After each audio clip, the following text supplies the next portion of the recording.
881 the musical tells the story of two girls trying to make their way to the top of the getai circuit in Singapore.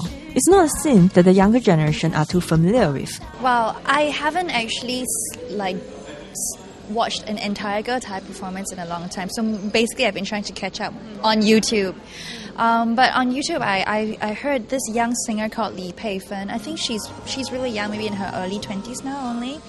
And she's amazing. I was just really astounded by her control over her voice and her expression. And I think it's the humor that all these getai artists have, that they have to laugh, they have to tell jokes, they have to dance, they have to sing, they have to entertain. It's really hard work. And so for me, that's something that I feel like really impresses me, and I have a lot of respect for them. I have to say my first getai experience was actually the Papaya movie. Yeah. You've never been to a real getai? Not really.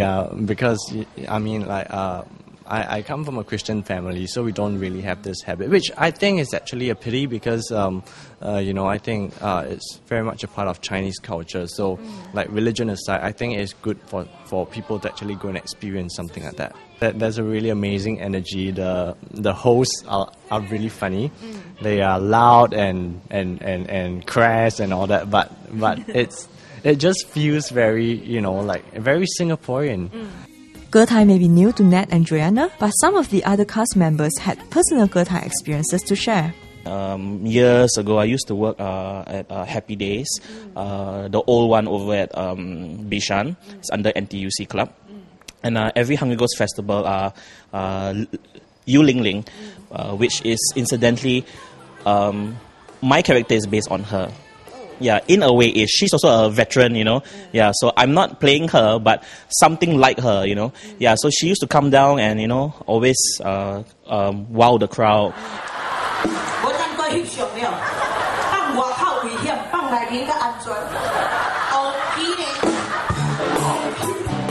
Every time when she performs, not only does she get paid a lot, right? I remember there was one time I overheard that. I mean, she is a very good host and she earns a lot, and I respect her for that. I would love to be her one day. But there was once I saw her at a performance, I think it was in Tua Chu Kang, and tons of people just went up on stage and just gave her ang paos non-stop, and she had like a whole big bouquet of ang paos.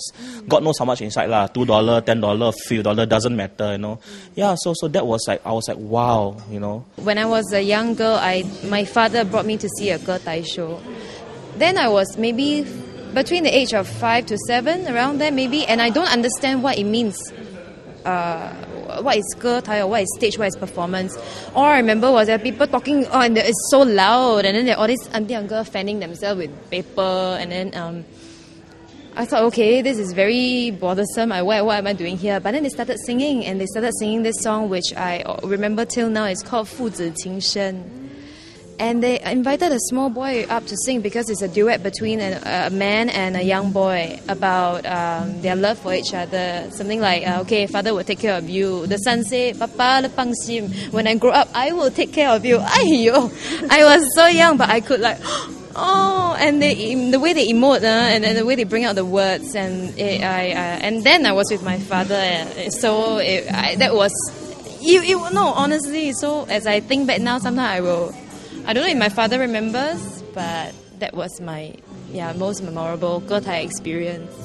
Next, check out the new theme song specially written for 881 the musical. According to Royston Tan, it will make you cry.